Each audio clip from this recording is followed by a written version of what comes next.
right. Hello, everyone. Welcome to another episode of Inside Writing. This show is presented by Gotham Writers Workshop, offering writing classes of all types and sizes. You can visit us at gothamwriters.com. A reminder that if you've missed any episode of Inside Writing, you can find the recorded version on YouTube or wherever you listen to podcasts. The same goes for this show. It'll be available either later today or tomorrow on all of those platforms as well. Moving into the show for today, as you all know, there is that Q&A button down there on the Zoom dashboard. Submit your questions for the panelists as soon as you have them. The more questions we have, the sooner I will cut to Q&A. So make sure you get your questions in early. And today we're going to be talking about short genre fiction part 2. So we did short genre fiction part 1 on December 10th. But since genre is such a big area of discussion, we dedicated 2 episodes to it. The first episode skewed a little bit towards science fiction. This one will skew a little bit towards fantasy. But again, we're going to be touching on all genres, same as last time. Enough announcements. We're going to start, as we always do, with a quote, a short quote, one of my favorite quotes, actually, from Lloyd Alexander, who said, "Fantasy is hardly an escape from reality. It's a way of understanding it."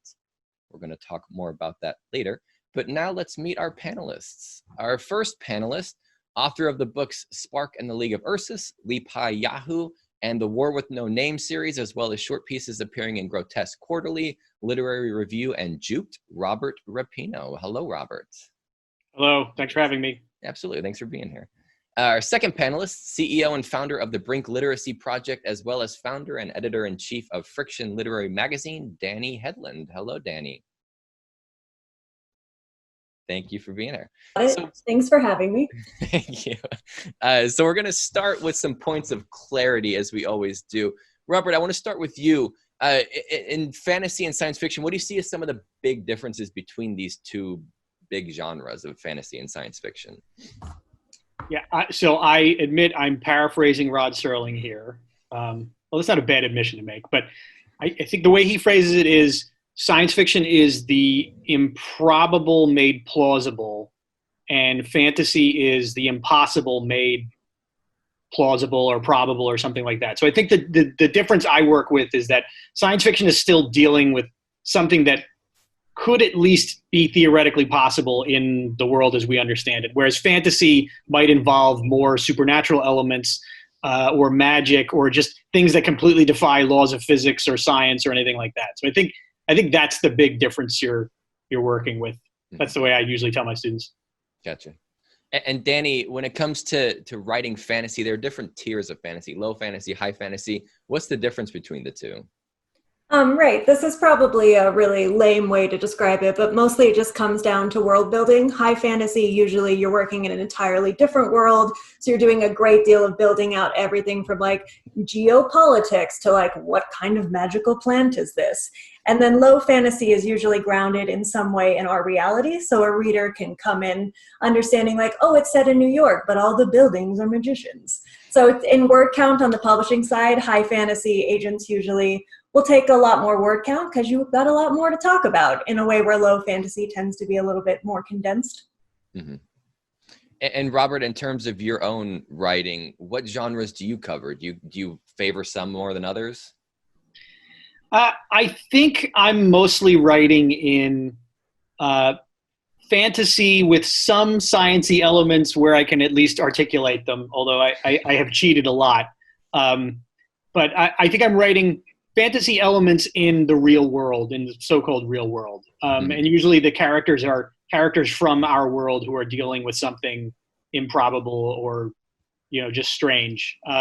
I have never constructed a world in the way that Dani has just described. I haven't attempted that yet. But yeah, usually the fiction I'm working on is something, not just something improbable, but also often something absurd happening. And then usually characters with some checkered past or some personal issue trying to deal with this.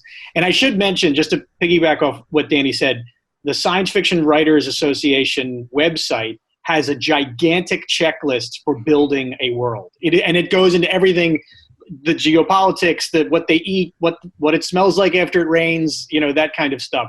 So if you're looking for more detail, it goes on for pages and pages. It's incredible. But all right. Thank you, Robert. And for listeners, I will include a link to that in the show notes. Any links they mentioned during the show, I will include those after the show. Dani, riffing off of what Robert said, in terms of both your writing and what Friction is looking for, what genres do you skew towards? All right.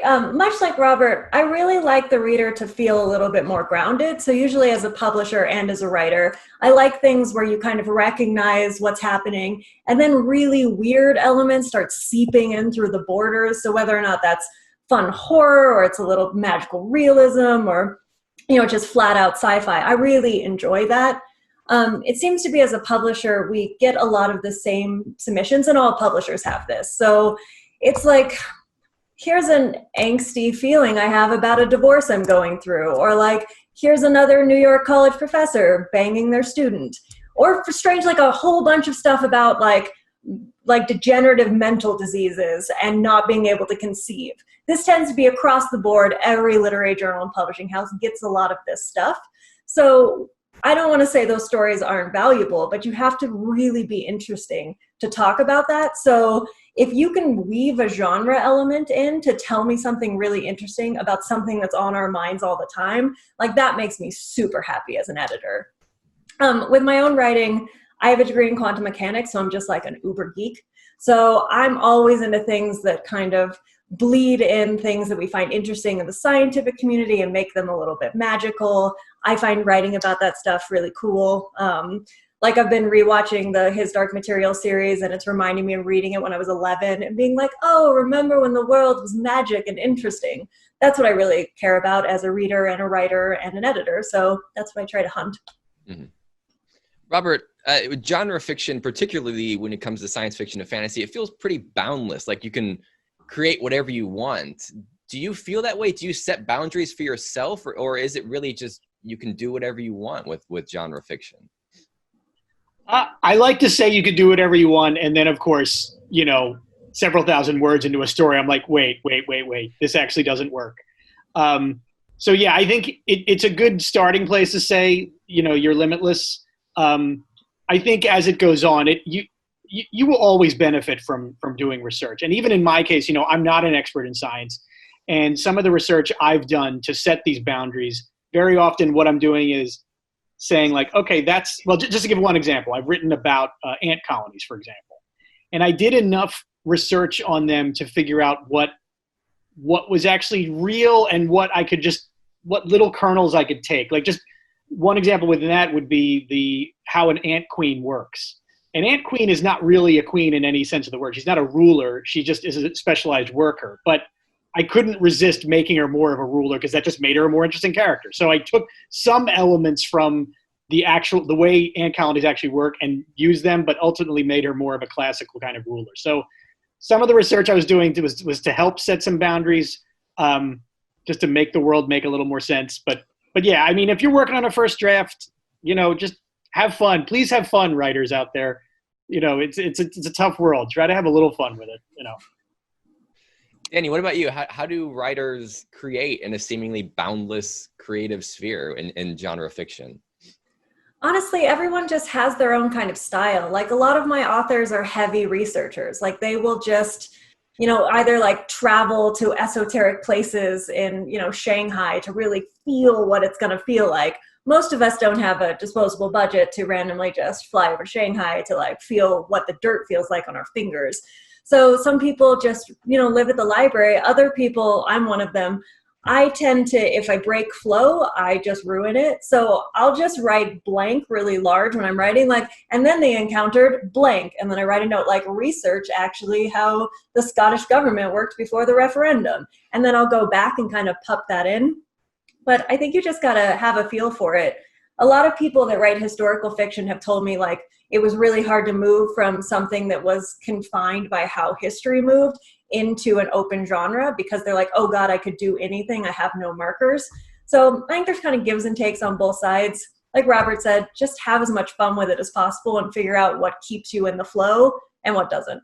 Yeah. And I would also add, if you find yourself getting so bogged down with how the world works, you might have to just take a step back and ask yourself what's really important in the story. And to me, grounding it in the character and what they want and what stands in their way, what's holding them back. Like that can help clarify what's really important in terms of how much world building you have to do and how much exposition you have to do. So that it always helps to focus back on the characters again. Yeah, to piggyback off of what Robert said, I'm going to butcher this really badly, but someone somewhere said something about how to make video games. And they were like, what you need to break it down to is like, is the core of the game fun? So looking at something like Mario, it's like, do people enjoy jumping over things and then not dying if they jump right? And essentially, people decided, yes, they like that. So as an editor, when I look at a story, I'm always like, do I like the core of the story without any of the faff? Like, do I want to watch someone overcome a big challenge? Do I want to see someone do something magical? And if I can break it down into the one sentence synopsis and that makes sense, then I have a good core. But if everything out here is distracting the core of like, do I want to play something where I jump over a hole? The story has a broken bit and you should go back and give it some love. Thank you. Thank you both. Robert and Dani, I'm going to ask you the same question because it sounds like you both kind of write with one foot in reality. So Robert, when you're writing that way, what's the process like whenever you're writing a story that's based in reality, but what happens in this reality is somewhat unreal, for lack of a better word? Do you approach it the same way?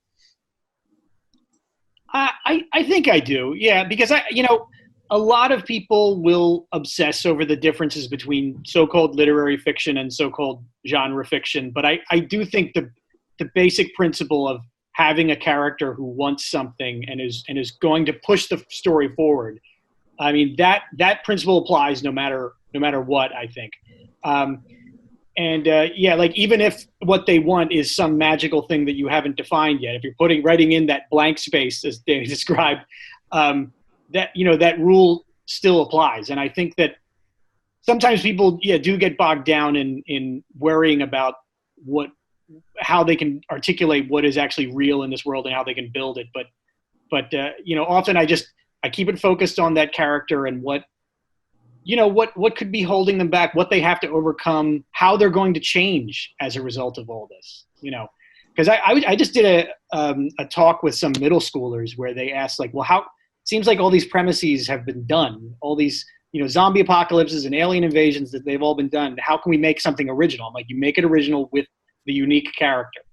And now I've made the mistake of making the character just a composite of me. I've gone through that phase. A lot of writers sometimes don't admit it, but I've done it too many times. I'm getting better at it. So, thank you. And Dani, same question to you. You write with one foot in reality as well. What are some of the challenges that come into creating something so unreal out of reality? I mean, often I think the two things just want to fight with each other. I often struggle as a writer. I very rarely see this in other writers. This makes me think that I'm like stupid in a really unique way, where I can't quite decide where the conflict should come from. So I always feel like to be a very intimate character-driven writer, a lot of the conflict should come from reality. So hypothetical, let's say I have a character who can control people's dreams. And obviously the conflict should be like, oh, there's a big dream conspiracy. But in my head, I'm like, oh goodness, like what if she doesn't get the promotion at that job? And like, what if that boy doesn't like her? And so there's this weird thing where I'm like, if you write genre, readers expect big genre conflicts. And I'm always like, oh, okay, but how do I keep it intimate and human? And I don't see that in any of our submissions. Like usually my writers are really, really good about being like, it makes really good sense that this exploded satellite also has everything to do with this woman's marriage. So I feel like if you can balance those things out, you're doing great. I'm not a good example because I'm a total asshat about it. Can I also say, like, also when you're talking about the internal monologue of one of these characters, trying to create a world in which they're not constantly thinking about how fanciful the world is a huge challenge. Because if somebody was writing if someone from 100 years ago was writing about 2020, they would probably have a story in which a person is constantly thinking like, my phone is this incredible device that can reach satellites and can do blah, blah, blah. It's like, that's not the world we live in. We barely even think about how our phone works. It's just part of our lives. How can you incorporate that in a natural way that both explains to the reader what's going on, but without making it look like your narrator just happens to be thinking about the very thing that the reader needs to know? It's really difficult to do that, but you just have to keep massaging it, take out the clunky exposition. Okay. A person picks up a phone. They're not automatically thinking like, a few years ago, phones were invented, and that's why they work like that, because that's the temptation. You always see the opposite of that as well, like especially in portal fiction, where it's like person comes from New York City and then is a magical world, but then apparently just accepts all of it. Just like, oh, yeah, centaurs. I'm cool with that. So it's such a fine balance to be like, how much would you actually react to this, and how much where the reader will allow you to explain how surprised you are. Mm-hmm.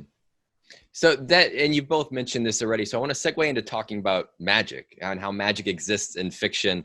Dani, I want to start with you, especially, we hear a lot about magic systems and how each story has its own magic system, and the work writers have to do to sort of create this magic and what the rules of it is. How do writers go about creating, unique experiences with magic when so much has been done already? Yeah, that's a really great question. I just recently chatted with Emily Duncan, who wrote the Wicked Saints series. She's a really young writer. Her series started as a D&D campaign, just brilliant, lovely human.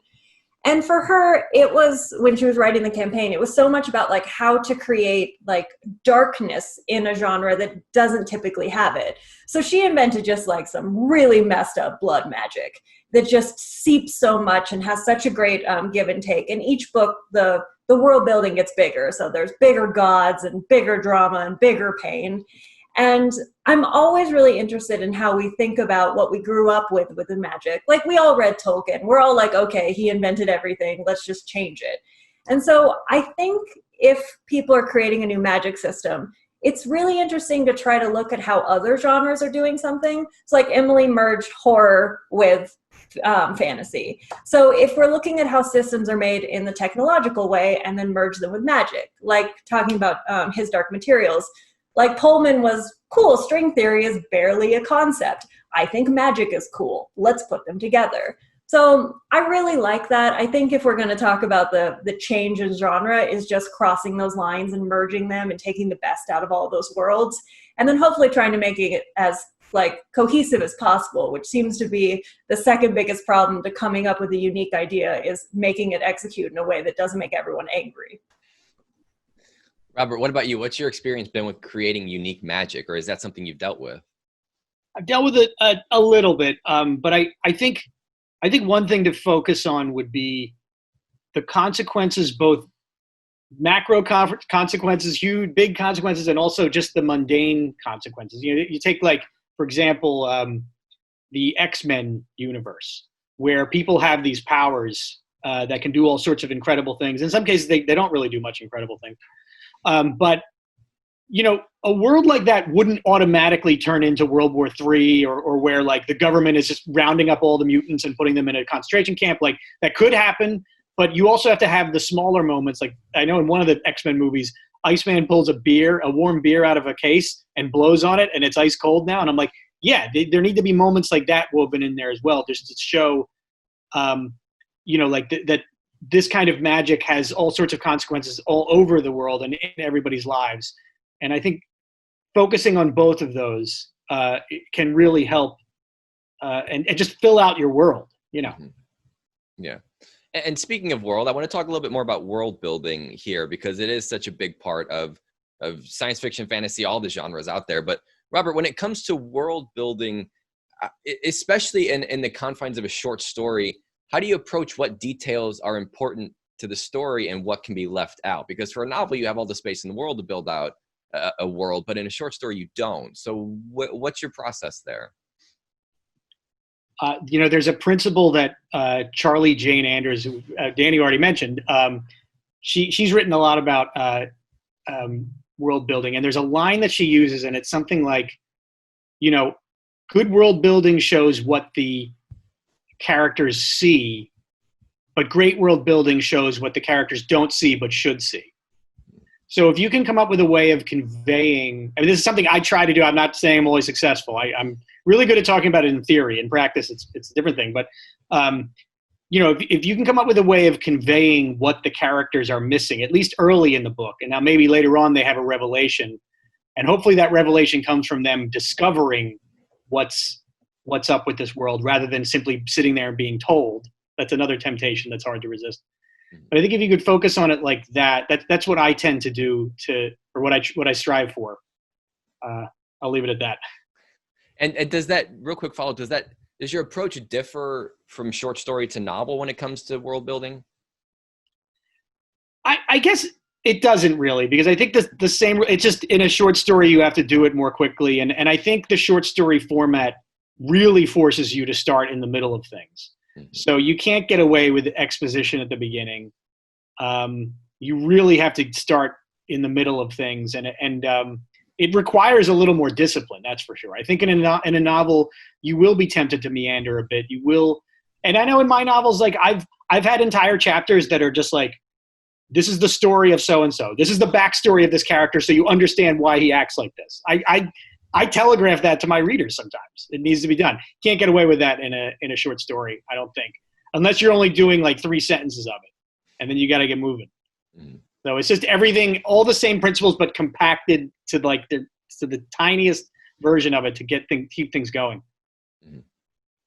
And Dani, when it comes to submissions that you're looking at for Friction, and both in your own writing as well, what are you looking for in world building? What makes a world really pop? Yeah, world building is one of the most difficult aspects of writing genre on the short story side, just because it's space-wise. This is something that is probably the most common thing that we work on with authors. Friction is a really unique sort of publication, since we're owned by this like big bleeding heart nonprofit, that we give free edits to anything we see has potential. So we will take like a B-level story and then we'll work on it for like 6 months. So the really big thing with world building on the editorial side is usually for an author to dump world building at us incoherently in emails. Like, where did this monster come from? What is it eating? How long has it been around? Did a shaman summon it?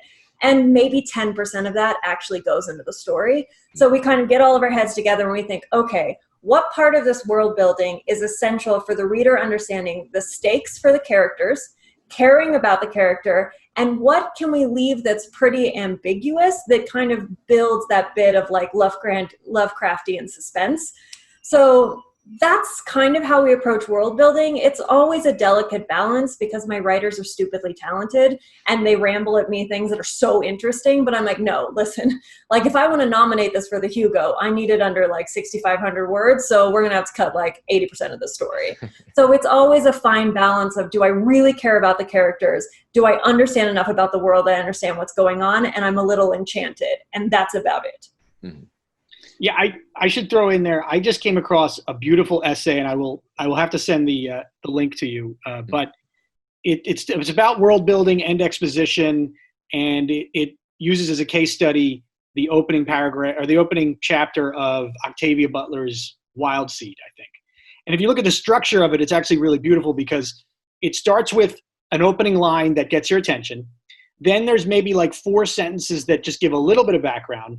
Then we're back to the person who's describing the opening line. They're doing some action. Then there's a shorter paragraph with a little bit more exposition. Then there's more action. Then there's maybe like 1 sentence of exposition. And then so you see like she gives you just enough to get moving while blending it in with the rest of the story and just giving you what you need to know to get to the next sentence. Like having that discipline is really, it's a big part of getting better. So. And Dani, is world building a selling point? Is it something that comes front and center to a story, or is it always the character or the plot that sells it first? Can world building be something that's like a focal point of a story? I think the focal point for me as a publisher always comes down to character. We talk endlessly in editorial meetings about turning points. Like, I want to see changing characters. I want to care about them. Even if the change is, oh, wow, you made all the worst choices. You did nothing right, and now it's going terribly. Like, that's really, I want stories that kind of change the way we think about the world. And world building often has to take a backseat to that, because as readers, to be changed by something, we need to empathize. So we need to kind of put ourselves in the position of the human in the story and then kind of agree or disagree with what they're doing. So just plain world building kind of lacks, for me as an editor, that emotional pull that makes us affected by literature. There are some publishers that don't feel that way, both on the literary fiction and genre side. Like, vignette fiction is really popular. I hate it. I just hate everything about it. I don't publish it. It makes my editors just so angry with me. But for me, I really need to see stakes and change. So world building isn't a human and can't go through huge emotional changes. So yeah, it kind of simmers in the background for me. Mm-hmm. Robert, is it similar for you as a writing perspective? Are you always focused on character first, or do you ever start a story with a world? I have started a story with a world, and I usually end up somewhat regretting it because I really think you should start with the character. And I mean, some of these writers who really are brilliant and then come up with idea-driven stories that are just a description of a world. I like Dani. I don't think I'm that crazy about those stories. When they're done well, I admire it, but I don't see myself trying that anytime soon. I just don't know if I could pull it off myself. Because I think at some point I would have to throw in like a car chase or like a flashback to some gritty experience that explains why the character is the way they are. I just don't think I'd be able to resist that. Yeah, but when some people can do it well, it does happen. And it is, I'm like, wow, that's just, their brain is just working in a completely different way from me. So moving on from world building, I want to talk about the theme of a story or the meaning or the emotional truth. There's so many different words for it. But Dani, I want to ask you, how important, especially in genre fiction, is it for you to see a deeper meaning in a story other than it just being an interesting story? I would say as a publisher, it's really important to me. If I ran a different sort of publication, it might be less so, but friction is called friction because it's supposed to challenge conventions. It's supposed to make you think differently about things. Few things make me happier than when readers send me hate mail. I'm like, I've done a great job as a publisher because this person is pissed off. And that requires that a writer really delves into something that maybe we don't want to look at or we don't want to think about, and then really unearths uncomfortable feelings about it. So theme is really important for that.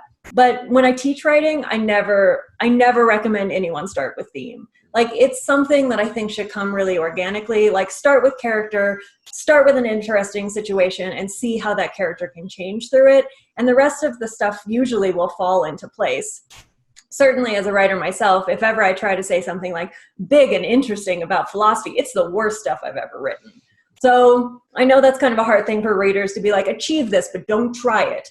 But honestly, it will just happen if you're really writing something that you're passionate about and you're thinking really hard about. Mm-hmm. Yeah, I agree with that 100%. All right. Yeah, I had a follow-up for you. I was going to see if one question we often get is if you are a writer and you write the story and you don't see a deeper meaning. Robert, what's your process there? Do you sort of just set the story aside? Do you just dig deeper? What do you do? Or have you ever come across that? It's happened. And look, I've sent out stories simply because I thought they were entertaining. I like to think that there's, different readers might get different things out of them. But I've definitely just sent out stories that I just thought were fun, that had a character that you just want to hang out with, or some situation that really either, provokes a reaction or whatever. So yeah, it's something I can live with. And very often people have come up to me later and said, like, I really love the theme of such and such in your story. And I'm like, yeah, because I did that on purpose. I agree though with Dani, like, if you're, I'm not saying you can't start with theme. And some people have said, like, I have started with theme and I pulled it off. I don't know how it happened. Maybe it was an accident. I respect that. But I think, yeah, theme will eventually can eventually come out of these other things we're talking about, like building a coherent world and going with a character that we actually care about. This has nothing to do with genre, but I remember I was teaching a class when the movie Call Me By Your Name came out, and that movie ends with a character basically giving a speech that's about the theme of the movie. And I came in and I asked who had seen it. A few people raised their hands. I said, yeah, that thing that he does, don't do that yet. I don't know if you're ready to do that. I'm not even sure if I'm ready to do that. It's very difficult to pull off having a character tell the reader what the story was all about. You have to really work hard to earn that, so. And Dani, is it a red flag if a story doesn't have if you read a story and you can't pull out a deeper meaning from it, is that a red flag for you, or is it something you'll work with the writer on, or how do you see it? Oftentimes, if we really like the story, but it doesn't have a punch, it doesn't have an emotional punch, we will work with the author on that. And oftentimes the author thinks it's there and it's just not. So it'll just be a conversation about like, what do you think this story means? And then they'll tell me and I'll be like, oh, well, you didn't do that, but let's find out how to incorporate it. There are a few times I'm a really big fan of absurdism, and I really like humor. And I have maybe published in my 6th year as EIC 4 funny things, and I love them. And they don't usually have big meanings. I'm specifically thinking we published this flash fiction about the letter Q calling up his literary agent, his booking agent, being like, it's bullshit that I don't get more things. Why do I always have to collaborate with you? Like, why didn't I get cucumber? Like, you're a terrible literary agent. And I guess we could be like, well, this is an interesting commentary on the entertainment business. But it was mostly just, oh, wow, this is making me giggle into like my coffee. I need to publish it. So if something just, I feel like brings me and my editors an extraordinarily weird amount of joy, but it's not going to say change all of my opinions and I'm going to vote down another political party, I will take chances on really well done stuff that way. It's just really rare to even get that submitted or pitched up to my seniors. Mm-hmm. Robert, simple question, but where do you get ideas from? Like when you need inspiration to write another story, where do you go to find them? All over. I record my dreams for one thing. So my War with No Name series is based entirely, well, not entirely, but it got its start as a dream. Although in that case, I had the basic idea of a war between humans and animals from the dream. But it wasn't until I actually came up with a good villain that I was like, oh, wait, this could actually work. Because at that moment, I only had a premise. I didn't have the good characters to combat each other. I also just think, and hopefully we can do this more soon, but just, going out and meeting people and learning about them and trying to see what they're all about. That will always help you come up with ideas, or at least come up with people to populate old ideas. Living in New York is a great, way to do that, but there are plenty of other ways. And, just listen to people and listen to what their background's all about. There are entire universes inside of just, some people's anecdotes, Dani, what about you? Where are some places writers can find inspiration, especially when it comes to writing stories about the unreal? I think it's twofold. Everyone will tell you read a bunch, read constantly, read until people think that you lack social skills and you're not watching enough television. I find it really helpful to like learn about other sort of fields. So like usually if an author comes to me, especially a really young one, is like, hey, what should I study at uni? I'm like, well, don't study English. Like, what do you want to write about? Like, go get a degree in archaeology. Go get a psych degree, any of those things. So you have a really unique perspective because you can learn how to write from just writing and reading a bunch. So certain, like I randomly went to the museum the other day and just like found an esoteric sort of weird artifact in like the crumbling like Mayan section of the thing. And I was like, oh God, I'd be so interested in this. So just trying to spark your brain as much as possible. That's for world building. On the writerly side, like just go out and live. Like that's why young writers tend not to get published, not because they're not talented, but because they haven't lived enough to figure out what are the things we should write about. So if you're a young writer, like go make some great mistakes. Like go have a really terrible love affair that hopefully ends with your life not being over. And then you can really kind of know enough about the human experience to write about it. And young people can do that if they just take big chances and live some good, weird events. Mm-hmm. Actually, it reminds me of one of my favorite quotes. I think it's either Thoreau or Benjamin Franklin who said, how arrogant to sit down to write when you haven't stood up to live. It's one of my favorite quotes. I want to get into talking about publishing now. Robert, I want to start with you. This is one of my favorite questions. When do you know that a story is ready to be submitted? I forget who I'm stealing this from, but it's just like when you know there's something wrong, but you can't say what it is anymore. I think that's a good principle to follow because you're always going to feel like there's something not right about this. I think another just very simple thing to do, and I'm shocked when I meet people who don't do this, is read it out loud. I feel like it should sound like you can tell it, at a dinner or something. That's probably too ambitious for a short story, but you know what I mean? Like, you should at least strive for it though. Make sure it sounds right in your head. If the story does something weird, you should at least know why you did it that way. If your only answer to that question is to shrug, then maybe you do need to think about it a little more. And I've certainly been guilty of just being like, oh, the character does it because, I don't know, because he kind of needed to.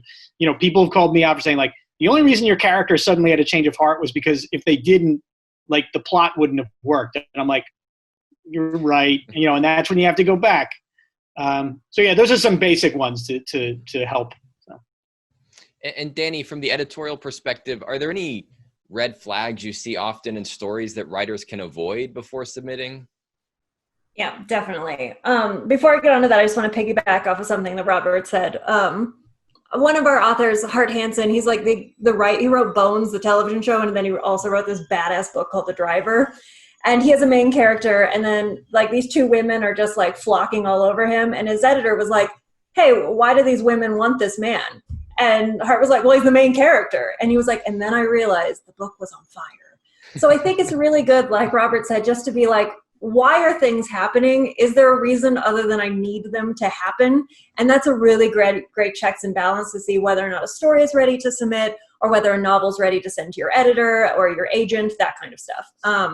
But in terms of red flags, there's a lot of things like bad grammar. Like if someone submits something to me and it's riddled with typos, I know they didn't read it out loud. They didn't have a second reader. They didn't care enough about us as a publisher to respect that they should, attempt to get it clean. A few typos is fine. Like, we all make mistakes. But yeah, something that looks really sloppy. A lot of people will submit a blanket cover letter that clearly tells me they have no idea who we are. Like, we are a really weird journal. And like, if you aren't into the weird shit we're into, you should not send us stuff like that. Like, often there'll be pieces that are like clearly for the New Yorker, like angsty pieces where nothing happens. And they're addressed to like, Dear Mr. Hedlund. And I'm like, okay, there's a lot of flags. So just like basic, do research into where you're submitting. I see this with my agents all the time too. People will query for representation and like not list any of the other books the agent carries, not talk about at all why you wanted that literary agent other than you are also Neil Gaiman's agent. So clearly you will love me. So that just a basic housekeeping. In terms of other red flags, really heavy exposition in the beginning, like very enormous paragraphs. Like, there are just some visual stuff where I can almost tell what a story is going to be like before I start reading it. So certainly clean that kind of stuff up.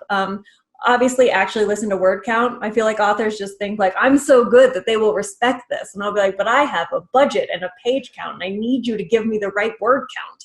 So there's little stuff like that. Mm-hmm.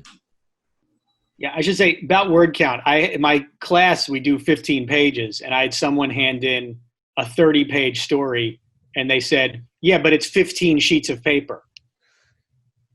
I'm just leaving that there. So the math checked out. So. Dani, I want to follow up with something you said about, we don't talk about cover letters very often on the show. So I want to ask you, what do you look for in a cover letter? What should writers be including in that cover letter to get your attention? That's a great question. I should say general submissions for fiction are read blind. So we don't read the cover letter until like a senior editor has decided to mentor the piece or it's pitched up to me.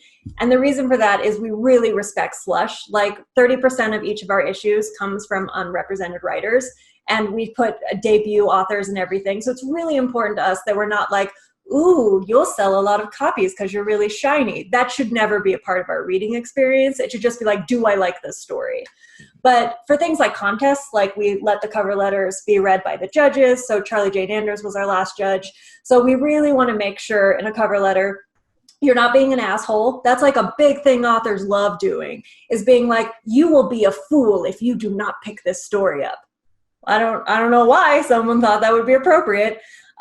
Usually I like just to see a little bit of your bio, where else you've been published. I really love if you tell me you're a first-time writer. If you're writing from a unique perspective, you are in a minority group, or you have a really interesting life experience, or say you're writing about space travel and you work at Space Force, I'm going to find that interesting.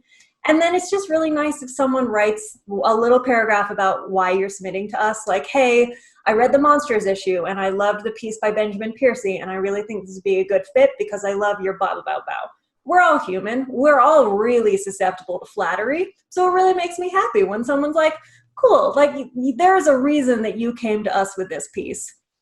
And yeah, just keep it really short, usually no more than 3 paragraphs, about 300 words. That's all pretty good. Mm-hmm. Is it safe to say they don't have to summarize what their story's about? Because I feel like a lot of people make that mistake. Yeah, it just feels like my 2nd grade teacher is like, and then we're going to read this really great story about how family is important. You never need to summarize stories for us. Your story should speak for yourself. The cover letter is just to tell me who you are as a person. And that's always exciting for us as editors because we want to connect with you. But you never need to tell me anything about the story.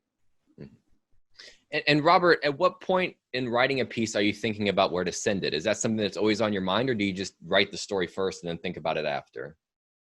I usually write the story first and think about it after. I think, there are so many journals out there, and it is difficult to keep track of, which ones might be into it. And I don't think I've ever written a story thinking this is the perfect story for such and such literary journal. I don't think I would even recommend that. I just think that might lead to some disappointment. Because look, in some cases, you don't know who's reading your story. It could be like a 21-year-old intern who has already read 50 stories that are virtually the same as yours. And I tell people, I don't say that as a knock on journals, but I do say that to my students just so that they don't feel terrible when a story gets turned down, even though they thought it was perfect for this, because it just, it's part of the process. So yeah, I've never done that yet, but it might happen. Might happen someday. Dani, do you think there are writers out there who read fiction and think I'm going to send a story directly here, and then they write the story from there? And can that work that way? Or do you recommend what Robert said, just write the story and then worry about it? In general, I recommend what Robert said. I think, like we talked about, so much of writing is really hard, as everyone here knows. And everything that's going around outside, like, oh God, is this too long for this journal? Is this not marketable? Is this going to appeal to male writers in North America? These are all thoughts that you have when you're more ingrained in the industry, and they're really distracting and they're terrible. So all you really need to do is be like, is there enough coffee in my cup? Am I writing something that matters? And everything else should be blocked out. When I say that, we've published 4 people that have either come to me at conferences or were once students I lectured at or have just written in their cover letter, I wrote this story for you. I've been studying this book like a crazy person. I have sticky notes on my wall with all these diagrams about your editorial choices, and I have catered this. And I've been like, ooh, that looks scary. And I've read it, and I'm like, oh, actually, this is just great. So there have been people like that. And certainly a lot of my authors have been like, I will get this into the Paris Review and I will write 55 billion stories until the Paris Review takes me. And sometimes that really works, but generally try not to think about anything but writing because everything else is really distracting. So Robert, then how do you know when a literary magazine's right for your piece? Once you've written the piece, it's ready to go. What do you do next? You start just reading them, or how do you know when a literary magazine is right for you? Yeah, again, that's difficult to say unless you're really reading a lot of them. And I admit that I'm not reading them as often as I should. And they will all of their submission guidelines will tell you, like, you should at least be a little bit familiar with what we're doing here. Look, I mean, I think it's pretty simple. If you've read a story in a journal that you liked and is in a similar genre to what you're doing, that I think is good enough. And I think sending, if you include just a simple line in the cover letter that just says, look, I like what you guys do. There was a story I read 6 months ago from you guys that was just awesome. And it would be cool if I was, if you said something like that. It's not automatically going to get you to the top of the pile, but it's a nice human to human interaction in what is otherwise, a pretty cold interaction. I often tell my students, like, look, the editor you're sending it to, they don't owe you anything. They don't owe you a critique of your story or recommendations where to send it to. You don't necessarily owe them anything other than just writing a good story, and that's it. I mean, that's your relationship up until they actually contact you. which is both liberating and it might sound a little bleak, but I think it's mostly liberating and just keeps things professional. So yeah, I would just say, if you've read stuff you like, feel free to mention it in the cover letter, but I don't think you need to go much further than that. I mean, this diagram stuff with the sticky notes and stuff sounds fascinating. Hey, if you're at that level, if you have that much time and you're that enthusiastic, go for it. But So Dani, we've talked about this a little bit, but I want to just hear a succinct, what is Friction looking for? If you had to break it down, we all see on literary magazines, it'll say, be sure you know the magazine, that you read it, but then we'll see what kind of stuff they like. So for Friction, what kind of stuff is that? I wish I had a really succinct answer, and I will try to make it that way. But Friction really wants to put the story first. So we publish all genres. That includes literary fiction, creative nonfiction, poetry, hard sci-fi, horror. We put a comic in every single issue, which, if you're wondering, is fiscally very stupid.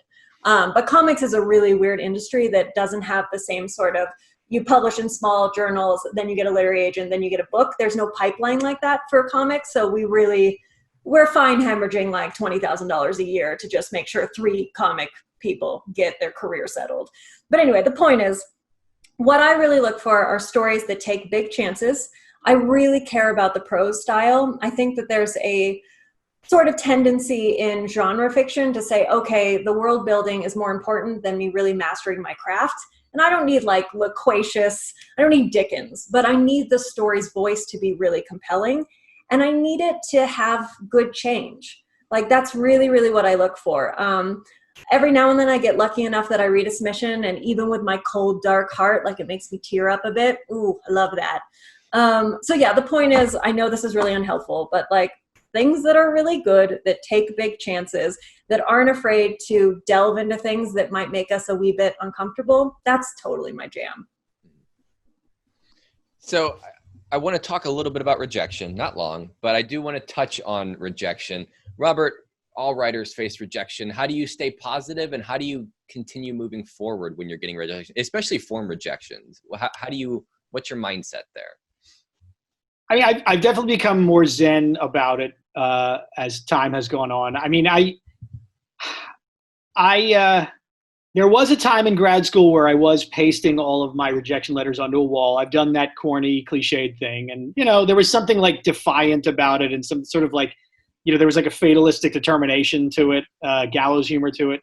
But honestly, as I learned more about how journals work, and today listening to Dani's been educational, and just understanding, like, the people who work on a lot of these journals are working very hard for not much power or glory or money to keep this art form, this amazing, limitless art form alive.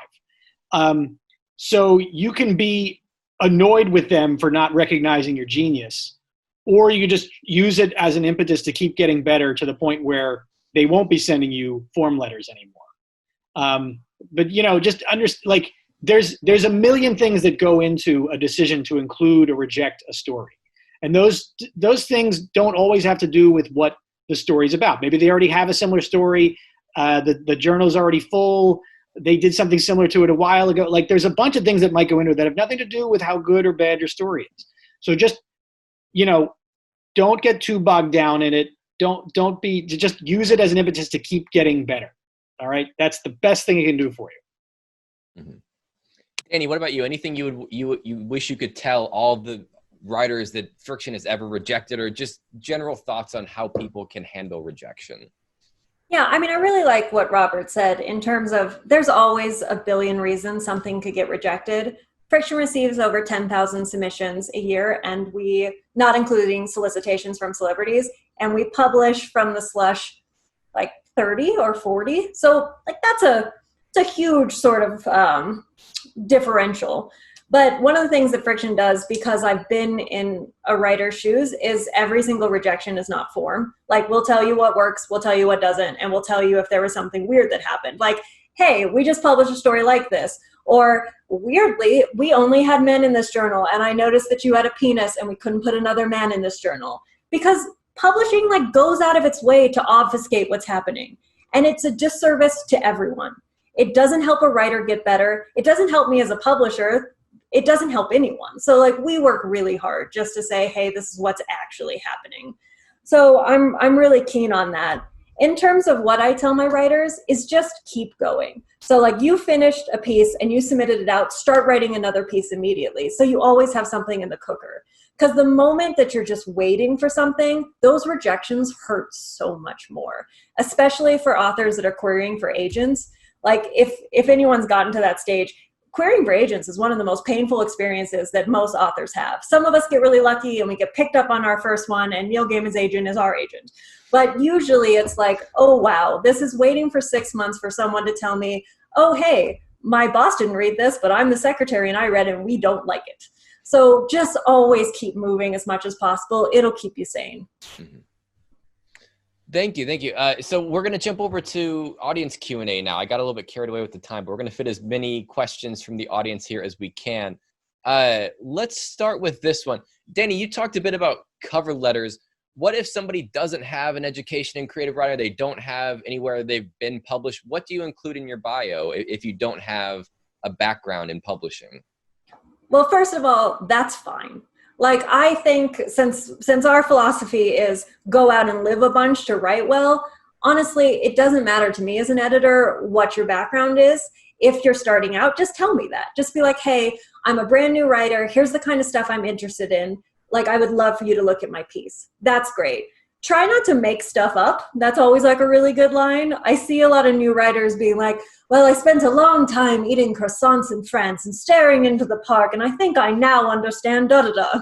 That seems odd to me. I mean, you could try it. Sometimes we laugh about it.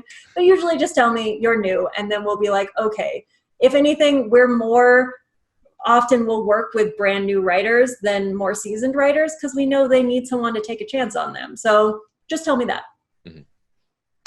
Robert, let's get this question to you. The term speculative fiction, where does that fit into the genre sphere? I mean, I have used the term speculative fiction just to refer to any kind of fiction that instills some sort of sense of wonder or awe, or that's exploring some premise that may not exactly apply to the real world, but it is easy to imagine it in the real world.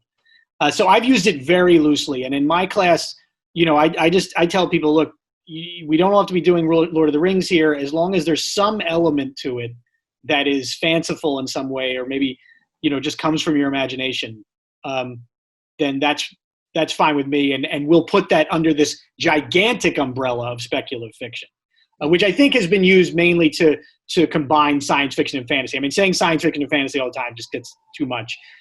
And the abbreviation SFF doesn't sound right either. So I think that's another important reason why the term speculative fiction is useful.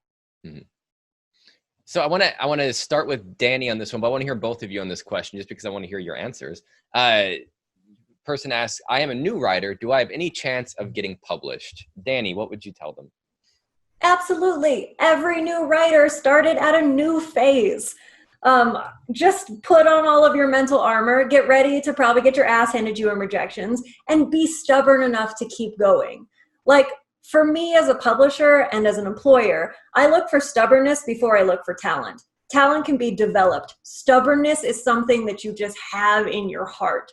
So yeah, just keep going, keep working at it. Everyone starts somewhere. Mm-hmm. Robert, what about you? I would say just a few beginner tips is, don't be afraid to show your work to some friends, but also like show it to people who might not necessarily be your friend, who's going to tell you the truth. I mean, to me, just having other people who I respected tell me what I was doing wrong went a long way, because the temptation among a lot of people is to show it to their significant other or a relative. And they're like, wow, you wrote a lot of words. So, being willing to have your ass handed to you, as Dani phrased it, which I think is the right way to phrase it, having that humility, having that stubbornness, understanding that sitting around and lamenting about how you're not getting published is not going to get you any better, and is just, it's a waste of time. So the better way to spend your time is just working on new projects. Ray Bradbury, his advice is don't necessarily start with a novel because that you might just get discouraged. If you commit yourself to writing a new short story, maybe every week or every month for the next year, most of those stories will suck. A few of them might be good, but you will definitely be better. It's impossible to put that much work into it and not at least be noticeably better after a given period of time. To piggyback off what Robert said about having other people read your stuff, listen to other people. There's a really big tendency, because what we write is so intimate, if someone's like, hey, I didn't like this, to be like, you don't understand me. That's the stupidest thing I ever did as a writer. And I think it's the most helpful thing I learned about being an editor, is seeing someone with so much potential who comes back at me with a lot of ego, and a story will die because of it. Like, give it to people that you actually care about their opinions. And if they say something doesn't work, actually onboard that feedback instead of thinking that it's their fault. Yeah, and embrace revision. Learn to love it. Don't just grudgingly do it. And don't fall into this trap of thinking that, like, oh, well, Jack Kerouac put a giant roll of paper up against a typewriter and typed for 3 weeks, and that's how we got this amazing book. It's like, that is cool, but most of the work is going to be done during revision.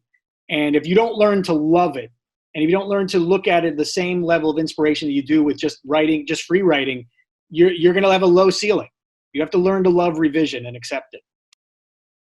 Dani, next question for you. Do you recommend submitting during the early part of a reading period, or does it matter when people submit? So for contests, it doesn't really matter for most places where you submit. Like, usually a contest has a judge, and usually a celebrity judge if it's a larger journal. So a whole bunch of interns and junior editors and will read it up to then. But at the end of the day, you need the whole pie to figure out which slices are going to go over. General submissions, I tend to say submit kind of as early as you can, because editors are humans, and they're usually humans like working other jobs. So that big crunch at the end of a deadline means they're like, okay, I used to read 10 stories a week. Now I have 50 stories, and my boss is breathing down my throat, my neck, to make sure that I can turn them in. So sometimes they'll be a little bit more rushed and a little bit harsher. So I always try to get people to submit in the middle or the beginning. But honestly, if it's really good, people are going to find it really good. But if there's like a nice margin of error to not waiting till the last moment, which I know is not our kind. 90% of our submissions come in the last day of anything I've ever run in my entire career, because we all procrastinate. Robert, next question for you. How can I build empathy for characters who begin with few redeeming qualities? Maybe, like, I think this could even go for a villain, like showing how desperately they want something and being very clear about what will happen if they don't get it. And being willing to show that, if they don't get it, the consequences are quite dire. I think this is a mistake people make very often with villains. I mean, I think ideally you should be able to take your story and tip it over upside down, so that if we're now looking at through the villain's eyes, it's still a full, complete story where the villain is going to, they're going to have a goal, they're going to go for it. They're going to have obstacles in their way. Like, they can be the protagonist of the story if you tilted it over. But I think what a lot of people do, especially if they were raised on bad 80s action movies, is like, the bad guy is evil just because he is, and everything comes so easily to him. And maybe it's only in the last 3 minutes of the story where he's finally like, oh no, but I think showing how desperate your villain could be early on can go a long way. Or just seeing their way of looking at the world. I mean, Cormac McCarthy establishes this in No Country for Old Men. Technically not genre fiction, but there's something weird and supernatural about the sugar character that, he has his own weird philosophy of life. And once you grasp that, you're like, oh man. So that's, showing how desperate they are to get what they want. Same as you would with your protagonist. That helps a lot.